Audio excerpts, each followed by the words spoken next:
давайте открыто правде в глаза смотреть.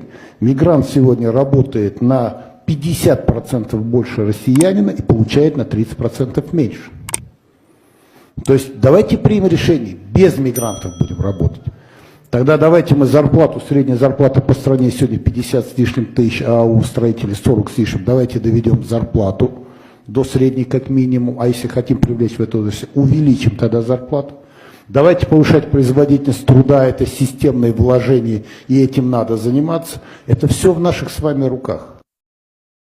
سلام دوستان، سنجش شناسنامه خارجی یعنی که زگرم پسورد برای شما مشکل شده است و شما نمیتوانید در کجا چطور بسنجید و ما پیش راه این مشکل شما را گرفتیم. شما اکنون میتوانید در خانه نشسته پاسپورت های خود را بسنجید و جواب درست را بگیرید. تنها با طریق واتساپ با این برادر صحبت کنید. این برادر بر شما چیزی گفت همان کار را بکنید. البته جواب پوره و عمیق به شما روان میکنند و امروزها هم ای کار را رایگان نمی شود کرد، یعنی که اینها حق کاریشان را نیز میگیرند. به شما برای کار